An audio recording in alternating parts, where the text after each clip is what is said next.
اعوذ باللہ السمیع العلیم من الشیطان الرجیم بسم اللہ الرحمن الرحیم۔ ابھی مولانا نے آپ کے سامنے بیان کیا ہے عصر حاضر میں بچوں، جوانوں اور خواتین کی ذمہ داریاں۔ مجھے بہت اختصار کے ساتھ چند باتیں آپ کے سامنے رکھنا ہے۔ جس دور میں ہم آج زندگی گزار رہے ہیں، اس میں کوئی شک نہیں ہے کہ یہ زمانہ قدیم اور گزشتہ زمانوں کے مقابلے میں بہت ہی آزمائش کا، بہت ہی امتحانات کا اور بہت ہی مختلف طریقے کا زمانہ ہے۔ یقینی طور پر جو قدیم زمانے کی سادگیاں تھیں وہ اب ختم ہو چکی ہیں اور زمانہ بہت آگے بڑھ چکا ہے، لیکن اسلام نے ہمیں کچھ ایسے فرائض، کچھ ایسی ذمہ داریاں، کچھ ایسی ہدایتیں پیش کی ہیں جو ہر زمانے میں، ہر دور میں ہماری رہنمائی اور ہماری کامیابی اور ہماری فلاح اور نجات کا ذریعہ بن سکتی ہیں۔ بہت ہی امتحان کا دور ہے، سختیوں کا دور ہے۔ ایمان پر باقی رہنا، ایمان کے ساتھ زندگی گزارنا، طہارت اور پاکیزگی کے ساتھ زندگی گزارنا آسان نہیں ہے، لیکن جو اسلام نے ہمیں ہدایات دی ہیں، جو ذمہ داریاں ہمیں سونپی گئی ہیں، وہ اگر ہم بروئے کار لائیں تو اپنے آپ کو ہر دور میں، ہر زمانے میں ویسا رکھ سکتے ہیں جیسا اللہ رب العزت ہمیں دیکھنا چاہتا ہے۔ یقینی طور پہ سب سے پہلی جو اسلامی تعلیم ہے انسانوں کے لیے وہ تزکیہ نفس کی ہے، لہذا اس دور میں ہمارے نوجوان، خاص طور سے خواتین اور بچوں کی سب سے پہلی ذمہ داری یہ ہے کہ ہم اپنی پاکیزگی نفس، طہارت نفس، تزکیہ نفس کا خیال رکھیں۔ اس کے لیے پرہیزگاری اور تقوی کو اختیار کرنا بہت ضروری ہے۔ تقوی یعنی انسان اس بات کا عہد کر لے، اس بات کا ارادہ مستحکم طور پہ کر لے کبھی کہ میں ہر وہ کام انجام دوں گا جسے میرا رب مجھ سے چاہتا ہے، اور ہر اس کام سے میں اپنے آپ کو بچاؤں گا جسے اللہ ناپسند کرتا ہے۔ اگر یہ عہد انسان اپنے ساتھ کر لے، اپنے نفس میں اس چیز کو راسخ کر لے، تو یقیناً وہ بہت سی مشکلات سے، بہت سے برائیوں کے مقامات سے اپنے آپ کو بچا سکتا ہے اور اسے تزکیہ اور طہارت نفس حاصل ہو سکتی ہے۔ یقینی طور پر پاکیزگی نفس تقوی سے حاصل ہوتی ہے، یعنی انسان ہر مقام پر اس بات کو مد نظر رکھے کہ مجھے وہ کرنا ہے جو میرا رب چاہتا ہے، وہ نہیں کرنا جو میرا رب نہیں چاہتا۔ اللہ حاضر و ناظر ہے، ہر مقام پر، ہر جگہ وہ ہمیں دیکھ رہا ہے۔ اللہ کی موجودگی اور عظمت کا یہ احساس جتنا جتنا ہمارے اندر قوی ہوتا جائے گا، مضبوط ہوتا جائے گا، مستحکم ہوتا جائے گا، اتنا ہم گناہ سے بچ سکیں گے۔ اس لیے کہ تقوی کا کام انسان کے نفس کے اندر وہی ہے جو ڈھال کا کام ہوتا ہے۔ آپ دیکھتے ہیں کہ جب کوئی انسان میدان میں جاتا ہے جنگ لڑنے کے لیے تو ایک ہاتھ میں تلوار ہوتی ہے، ایک ہاتھ میں ڈھال ہوتی ہے، شیلڈ، یعنی ہم دشمن پر اٹیک کر رہے ہیں اور دشمن بھی ہم پہ اٹیک کرے گا لازمی طور پر، تو اس کے حملے سے بچنے کے لیے انسان شیلڈ لے کے جاتا ہے، ڈھال۔ اب یہ ڈھال اس حملے کو روکتی ہے۔ انسان کے نفس میں تقوی کا کام بھی یہی ہے کہ تقوی جب انسان کے اوپر، ہمارے اوپر گناہ حملہ ور ہوتا ہے تو یہ تقوی کی ڈھال ہمیں اس گناہ سے بچا لیتی ہے. جتنا یہ ڈھال موٹی ہوگی اتنا بڑا حملہ جھیل پائے گی.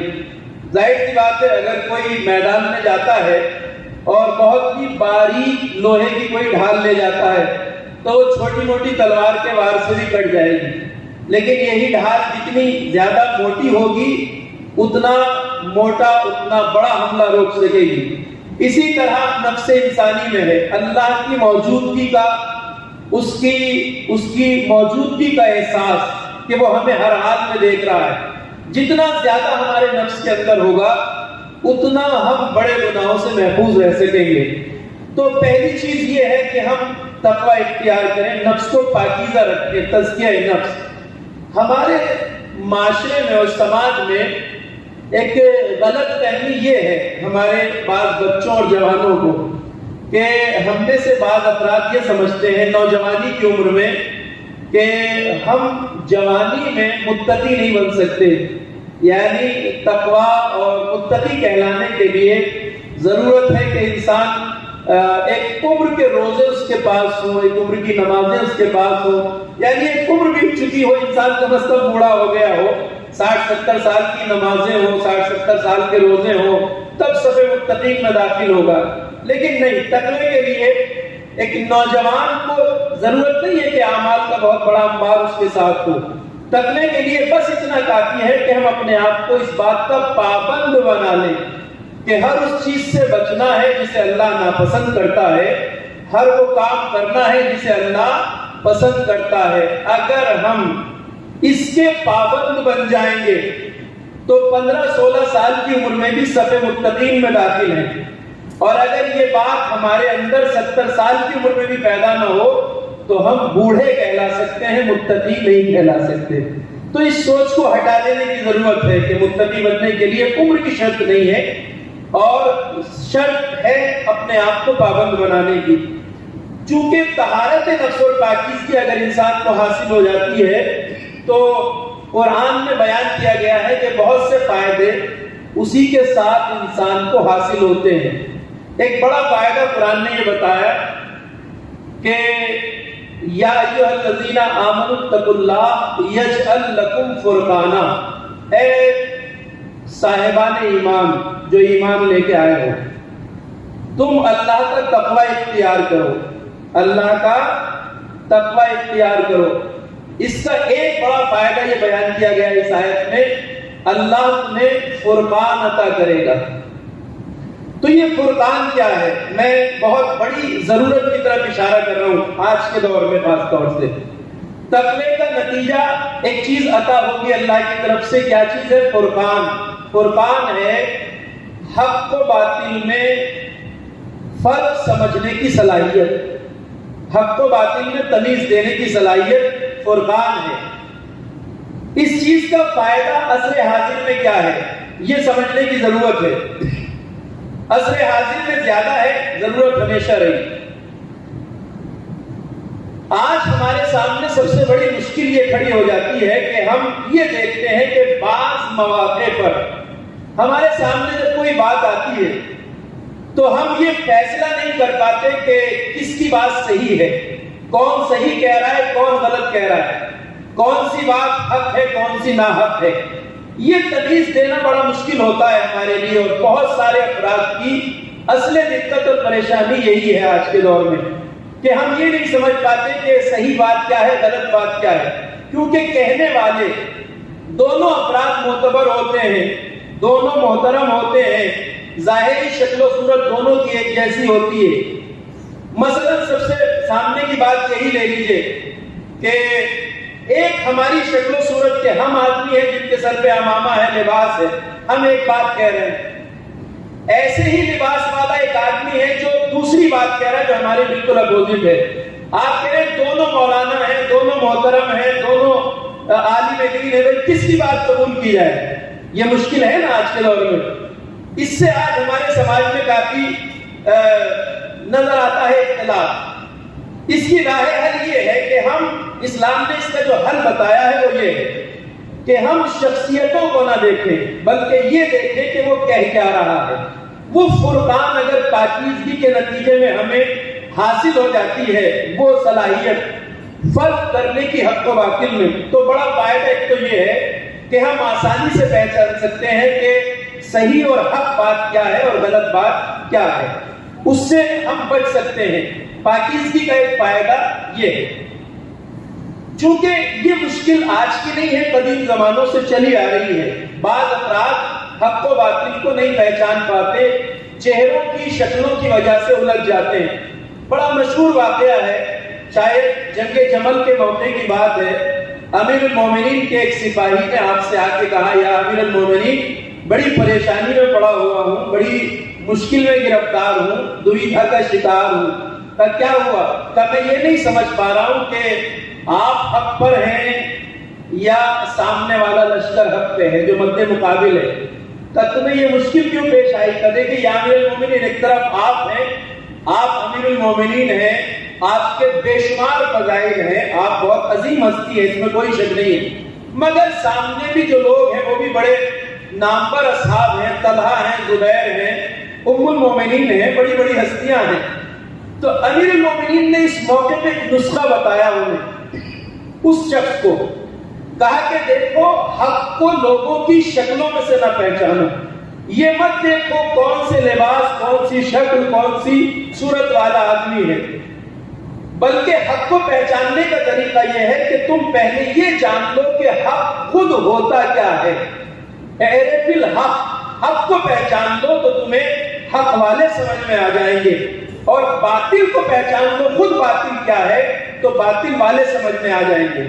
یعنی اسلام شخصیت کو معیار قرار نہیں دیتا کہ فلاں صاحب نے یہ بات کہی ہے۔ بعض لوگ آنکھ بند کر کے یہ کہتے ہیں کہ بھائی فلاں صاحب نے کہی ہے، فلاں صاحب نے کہی ہے، معیار یہ نہیں قرار دیا۔ کہا چہروں میں حق کو مت دیکھو، بلکہ حق کو خود پہچانو، اور اس کو پہچاننے کی صلاحیت اللہ اپنے پاکیزہ بندوں کو دیتا ہے۔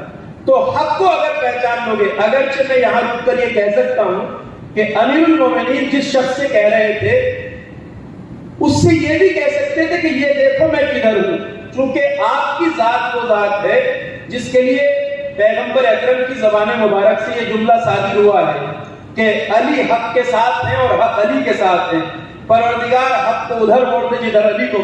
مگر حضرت نے یہ نہیں کہا اس وجہ سے تاکہ شخصیت معیار نہ بنے، اگرچہ کہہ سکتے تھے۔ تو ایک نسخہ دیا آپ نے کہ پہلے حق کو پہچاننے کی صلاحیت حاصل کرو۔ ضرورت ہے کہ ہماری ایک اہم ذمہ داری ہے کہ ہم اپنے اندر بصیرت اور معرفت پیدا کریں۔ علم اسی لیے ضروری ہے۔ مولانا نے اس نکتے کی طرف اشارہ کیا ہے کہ آج ہمارے جو معاشرے کی ایک سب سے اہم کمی ہے اور خرابی ہے، اور جس کی وجہ سے بہت سی پریشانیاں اور مشکلات پیدا ہوتی ہیں، وہ یہ ہے کہ ہمارے یہاں دین کو گہرائی سے نہیں سمجھایا گیا ہے۔ خاص طور سے توحید کا جو چیپٹر ہے اس پہ کام نہیں ہوا ہے۔ ہمارے علم کا جو ذریعہ ہے وہ منبر ہے، اس سے زیادہ ذکر ہم جو سنتے ہیں وہ عام طور سے توحیدی معارف کم بیان ہوتے ہیں۔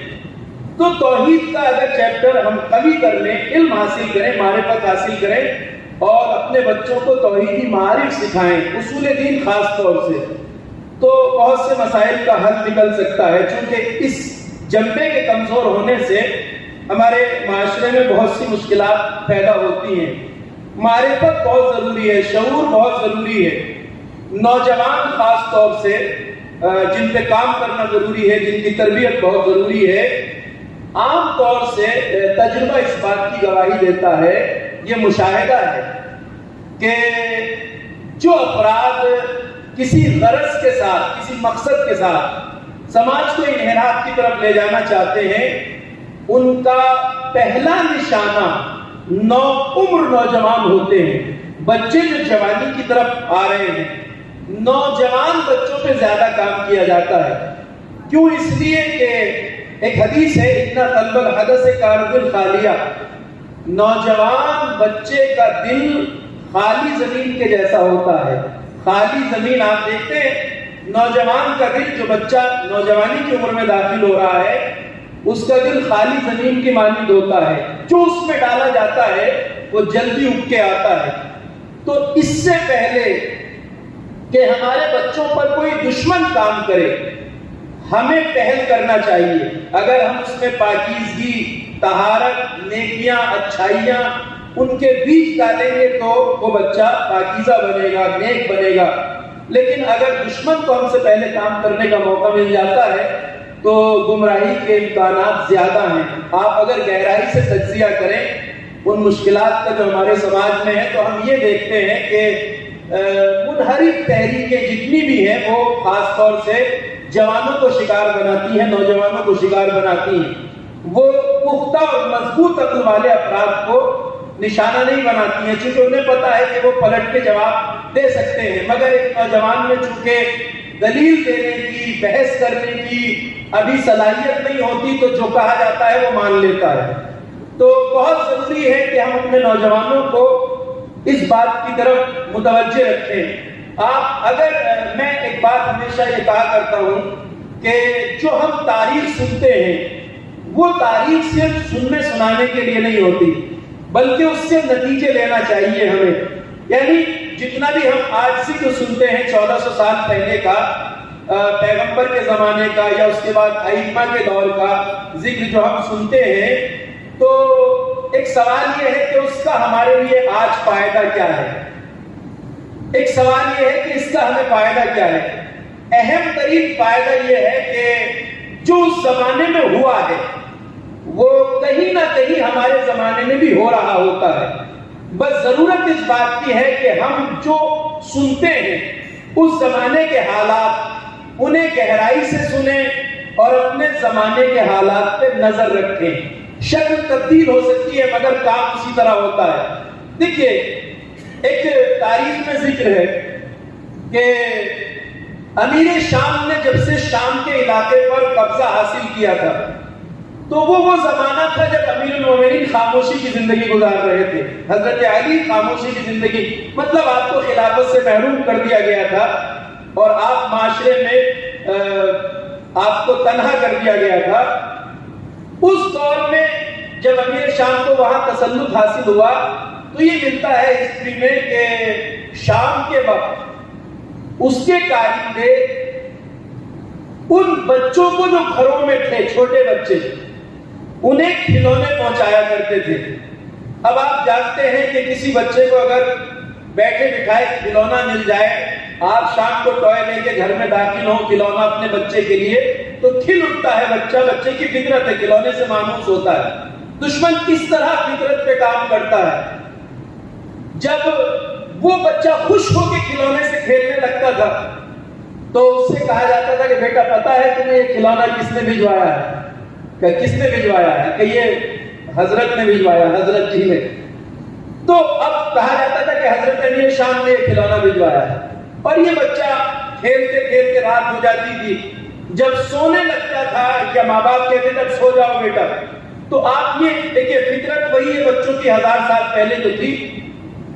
جب بچے کو آپ سونے کو کہتے ہیں اور وہ اپنے پسندیدہ کھلونے سے کھیل رہا ہو تو وہ کہتا چلیے ٹھیک ہے مگر میرا کھلونا کوئی ہاتھ نہ لگائے، کوئی اٹھا کے نہ لے جائے، میں صبح آپ سے لے لوں گا۔ کبھی ماں سے، کبھی بہن سے، کبھی بھائی سے، کبھی والد سے تاکید کر کے سوتا ہے کہ میرے کھلونے کو کوئی ہاتھ نہیں لگائے، میں آپ سے لوں گا۔ آپ کہیں گے ٹھیک ہے بیٹا سو جاؤ، بے فکر رہو۔ یہ بچہ جب سو جاتا تھا، یہ اس زمانے کی بات ہے، تو وہی کارندے جنہوں نے کھلونے پہنچائے ہوتے تھے یہ اس بچے کے سرانے سے کھلونے لے جاتے تھے اٹھا کے۔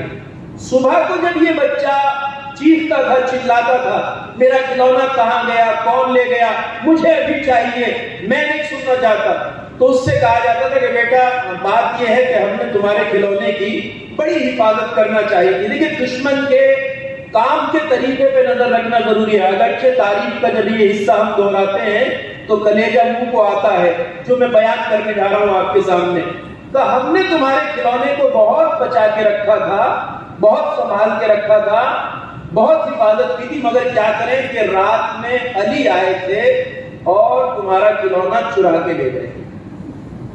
چھوٹے چھوٹے بچوں کے دلوں میں اس طرح عداوت علی کا بیج بویا گیا تھا۔ یہی نسلیں، دیکھیں کام دشمن نے تب سے شروع کیا تھا جب علی خاموشی کی زندگی گزار رہے تھے۔ چونکہ کام تب شروع کیا تھا، اس کے نتیجے انہوں نے لیے صفین میں، جمل میں، کربلا تک آپ دیکھتے ہیں یہی نسلیں اسی عداوت کے ساتھ، اسی جہالت اور کوڑ مغزی کے ساتھ جوان ہو گئی اور یہی صفین میں لائی گئی۔ کربلا میں امام حسین نے جب یہ سوال کیا کہ تم مجھے کیوں قتل کرنا چاہتے، تو انہوں نے یہی جواب دیا، آپ کی کوئی خطا نہیں، نہ آپ نے دین بدلا، نہ شریعت بدلی، ہم آپ کو آپ کے باپ کی عداوت میں قتل کرنا چاہتے ہیں۔ تو نوجوانوں پہ جب دشمن کام کرتا ہے، جوانوں اور بچوں پہ کام کرتا ہے، تو وہ کام کب شروع کرتا ہے، نتیجے کب لیتا ہے۔ آج بھی بہت سے افراد ہمارے بچوں کی طاق میں ہیں جو ہمارے بہت سی پاکیزہ شخصیات کے بارے میں ان کے ذہن میں اتنا کچھ بھر دینا چاہتے ہیں ابھی سے کہ ان بچوں کے ساتھ اگر آپ بات کریں تو وہ ان شخصیات کے بارے میں اتنے توہین آمیز انداز میں بات کرتے ہیں کہ جس کے بارے میں سوچ نہیں سکتے۔ تعجب ہوتا ہے کہ ان بچوں کو یہ بات کس نے سکھائی ہے۔ تو اگر ہم غفلت کریں گے، اگر ہم ان ذمہ داریوں کی طرف متوجہ نہیں ہوں گے تو شاید دشمن اپنا کام کر جائے گا۔ لہذا ہوشیاری کی ضرورت ہے، سمجھنے کی ضرورت ہے، باریکی کے ساتھ اپنے زمانے کے حالات پر نظر رکھنے کی ضرورت ہے۔ ہماری مائیں اور بہنیں بھی اس بات کو خاص طور سے متوجہ رہیں، توجہ رکھیں کہ ہم اپنے بچے کو کہاں بھیج رہے ہیں، کن کے ساتھ بیٹھ رہا ہے بچہ، کن کے ساتھ اس کا گزر بسر ہو رہی ہے، وقت گزر رہا ہے، یہ بہت ضروری ہے۔ اس لیے کہ ہم جب کوئی کھانا ہمارے جسم میں جاتا ہے تو ہم اس بات کا خیال رکھتے ہیں کہ وہ کھانا پاک ہو، صاف ہو، اس میں کسی قسم کا زہر نہ ہو۔ ظاہر سی بات ہے اگر کوئی ہمیں کھانے میں زہر دے دے تو ظاہر سی بات ہے فوڈ پوائزننگ کا شکار اگر ہم ہو جاتے ہیں تو ہم تلاش کرتے ہیں، پکڑتے ہیں بھئی کس نے یہ کھانا کھلایا۔ جس طرح بدن میں جانے والا کھانا ہمیں بیمار کرتا ہے وہ ہمارے جسم کو بیمار کرتا ہے، مگر جو فکر ہے، جو نظریات ہیں، جو باتیں ہمارا بچہ سنتا ہے اس کا اثر ہماری روح پہ ہوتا ہے۔ یعنی اگر کسی قسم کی غلط سوچ، غلط افکار، غلط باتیں پیش کرنے والے افراد اگر ہمارے بچوں کو ایسی باتیں فیڈ کریں جس سے اس کی روح بیمار ہو جائے تو یہ جسم کے خطرے سے بڑا خطرہ ہے۔ تو جس طرح ہم یہ تلاش کرتے ہیں کہ کھانے کو کس نے زہر آلود کیا، اس سے زیادہ ہمیں اس بات کی طرف دھیان رکھنا چاہیے کہ ہمارے بچے کی فکر کو اور سوچ کو کس نے آلودہ کیا ہے، کس نے زہریلا بنایا ہے۔ یہ بہت ضروری ہے، اس لیے کہ یہ جو زمانہ اس وقت ہم جس سے گزر رہے ہیں یہ بڑا حساس دور ہے اور بڑی ذمہ داری کا زمانہ ہے۔ میں اس لیے آپ کی خدمت میں یہ بات عرض کر رہا ہوں کہ یہ آزمائش اور امتحان کا زمانہ ہے اور مشکلات بڑھ رہی ہیں۔ آپ اپنے درمیان سبوں میں جو باتیں دیکھتے ہیں، جو اختلافات دیکھتے ہیں، اس کی وجہ بھی ہے۔ اگرچہ ہمیں اور آپ کو ان چیزوں کو دیکھ کے مایوس نہیں ہونا چاہیے کہ سماج میں اختلاف ہے، یہ فطری چیز ہے، یہ ہونا ہی ہے۔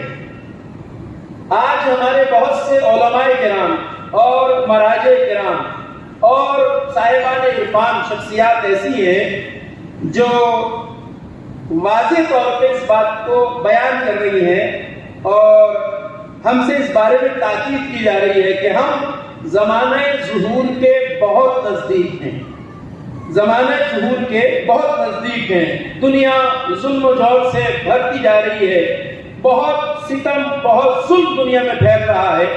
لہذا ہمارے جوانوں کی، خواتین اور بچوں کی سب سے بڑی ذمہ داری یہ ہے کہ اس زمانے میں ہم اپنے آپ کو امام کے ظہور کے لیے آمادہ اور تیار کریں۔ یہ تیاری اور آمادگی بہت ضروری ہے، اس ضرورت کا احساس رہنا چاہیے۔ اگر امام تشریف لاتے ہیں تو ہمیں کس شکل میں امام کے سامنے پیش ہونا ہے، یہ آج سوچنا بہت ضروری ہے۔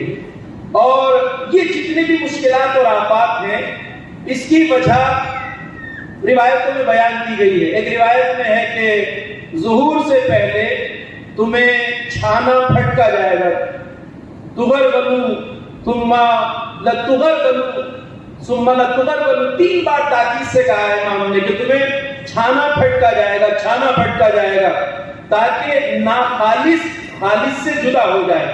دیکھیں یہ جو آج اختلافات اور مشکلات آپ سماج میں دیکھ رہے ہیں ہمارے آپس کے، تو اس کی وجہ یہی ہے کہ ظہور سے پہلے آپ دیکھتے تھے پہلے کبھی دھان یا یہ گیہوں پھٹکے جاتے تھے پہلے دور میں، تو اس میں یہ ہوتا تھا کہ خالص جو ہے وہ پیچھے رہ جاتے تھے، جو کھوکھلے ہوتے تھے وہ اڑ کے نکل جاتے تھے۔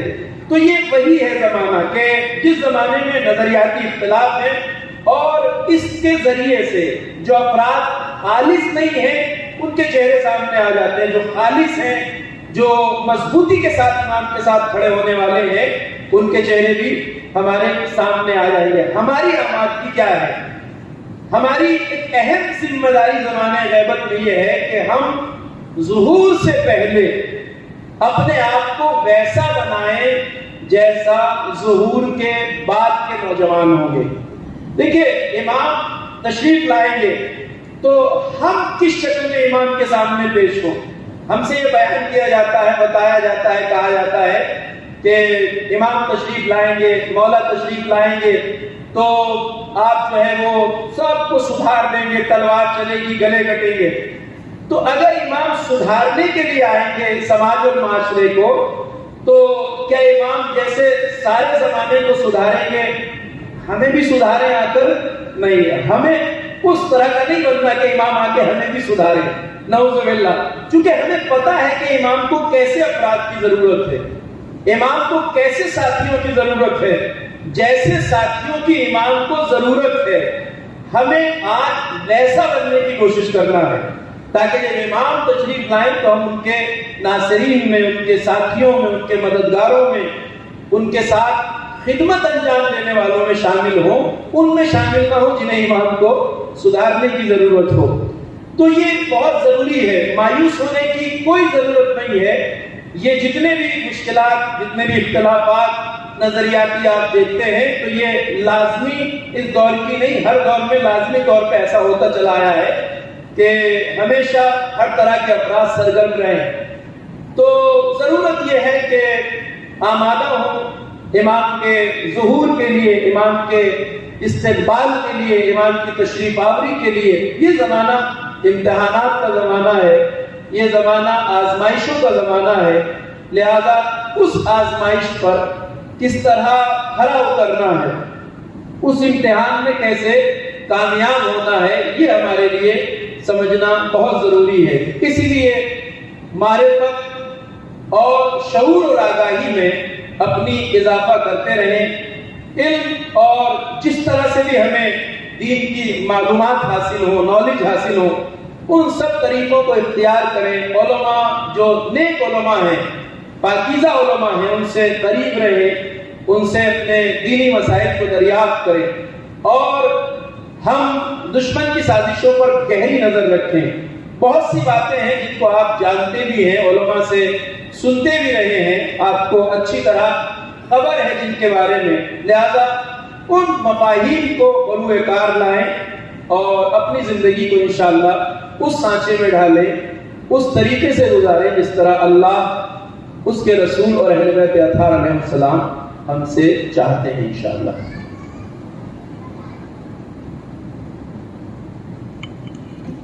آپ تمام حضرات وہ جو چاہتے ہیں اپنے سوالات کو آپ کے سامنے پیش کریں تو وہ اپنے سوالات کو پیش کر سکتے ہیں، مگر اختصار کے ساتھ، اور اگر سوالات کو لکھ کر رکھیں تاکہ آخر جلسے میں سے اس کے جوابات دیے جا سکیں۔ بسم اللہ۔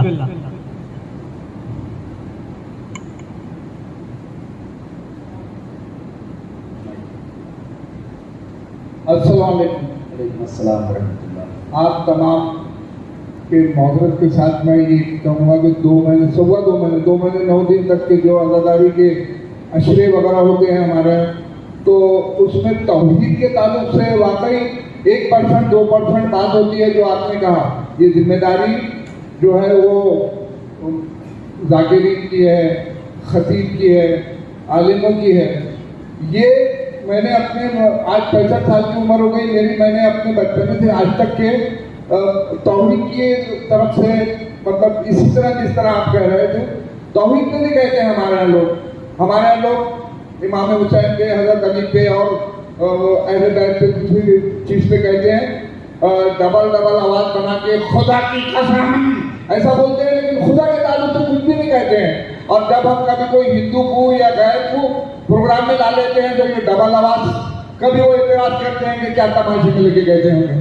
تو اس پر آپ لوگوں کی توجہ ہونا چاہیے. پہلے ذاکرین آتے تھے, بعد میں خطیب آتے تھے, اب عالم آتے تھے, لیکن رویہ جو ہے سب کا اسی اسٹائل کا ہے کہ آپ کو بھی اس طرح سے سکھایا جاتا ہے کہ ڈبل آواز میں ایسا بولا جائے استقلال. اگر آپ کہتے استقلال بولے تو کیا ہم سمجھیں گے نہیں؟ اور دھکل پاپ دروازہ کھٹکھٹایا ایسا بولے تو چلے گا نہیں.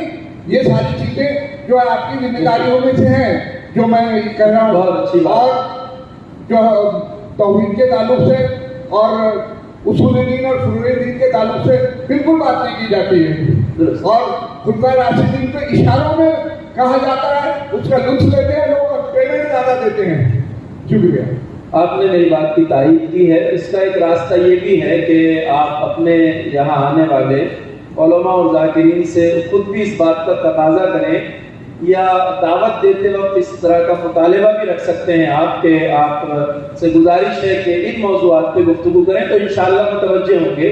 ضرورت یہ ہے کہ آپ بھی اور ہمارے عوام بھی سننے کا بھی ماحول بنائیں تو انشاءاللہ اس طرح کی باتیں ضرور آئیں گی. بہت اچھی بات ہے, آپ متوجہ ہیں اس مدعے کی طرف. خدا توفیق عطا فرمائے.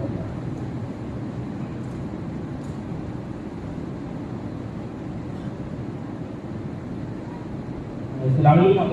وعلیکم السلام. آپ نے اپنی سمراجی میں کہا تھا کہ تقوی کے نتیجے میں قربان ملتا ہے اور قربان جو ہوتا ہے وہ حق اور باطل کے درمیان فرق بتاتا ہے. اور پھر اس میں آپ نے ایک واقعہ بتایا امیر المومنین نام کا کہ امیر المومنین سے ایک شخص نے پوچھا کہ حق اور باطل کو کیسے پہچانو, آپ کرے یا وہ. تو آپ نے کہا کہ امام صاحب نے فرمایا کہ وہ خود حق کو پہچانو, خود باطل کو. تو اگر خود حق کیا ہے, خود باطل کیا ہے؟ جی میں نے وہ عرض کیا اسی لیے کہ دیکھیے جب ہم علم حاصل کریں گے, معرفت حاصل کریں گے تو ایک تو اس کو میں نے تقوی کے فائدے کے طور پہ بیان کیا. اللہ بھی یہ صلاحیت انسان کو دیتا ہے اور اپنی تحقیق اور اپنی ریسرچ اور اپنی تحصیل علم کے نتیجے میں بھی انسان اچھی طرح پہچان سکتا ہے کہ حق کیا ہے باطل کیا ہے. یعنی گمراہی اور کسی طرح کے پروپیگنڈے کا شکار نہ ہو بلکہ اپنی عقل اور علم کی روشنی میں اگر کوشش کرے تو حق اور باطل کو پہچان سکتا ہے. آپ نے جیسے ایک اور کہا تھا کہ امیر شام کی ایک اسٹریٹجی تھی کہ وہ بچوں کو کھلونا دیتے تھے, دوسرے دن چرا دیتے تھے اور امیر المومنین کا نام بتاتے تھے. آج بھی دشمن اسی طریقے سے کام کر رہا ہے. تو اگر یہ تو دشمن کی اسٹریٹجی ہے, دشمن کا درد ہے, اس کے مقابلے میں ہمارا درد کیا ہونا چاہیے؟ ہمارا کام وہی ہے کہ ہم اس پر گہری نظر رکھیں اور دشمن کی چالوں سے واقف رہیں, آگاہ رہیں اور اپنے بچوں اور نوجوانوں کو اس قسم کے افراد سے بچانے کا انتظام کریں. یعنی مقصد اس بات کو بیان کرنے کا یہی ہے کہ جو اس وقت ہوا ہے وہ ہمارے دور میں نہ ہو. وہ اس لیے ہوتا ہے کہ جب لوگ غفلت کرتے ہیں, جب لوگ حالات کا گہرائی سے جائزہ نہیں لیتے, جب حالات پہ نظر نہیں رکھتے کہ کیا چل رہا ہے. بعض وقت ہم لاوبالی من کا شکار ہو رہے ہیں کہ چلو جو بھی ہو رہا ہے ہمیں کیا لینا دینا. جب انسان یہ کہنے لگے کہ ہمیں کیا لینا دینا تو وہاں سے ایسے افراد اپنے مقصد میں کامیاب ہو جاتے ہیں. ہمیں کسی بھی موقع پہ یہ نہیں کہنا کہ ہمیں کیا لینا دینا بلکہ نظر رکھنا ہے حالات پہ گہرائی سے. اور اگر ہم حالات پہ نظر رکھیں گے اور اپنے نوجوانوں کو کہاں بیٹھنے دینا ہے کہاں نہیں اس پہ نظر رکھیں گے تو یہ مسئلہ حل ہو جائے گا انشاءاللہ. وہ مشکل اب نہیں دہرائی جا سکے گی جو ہو چکی ہے.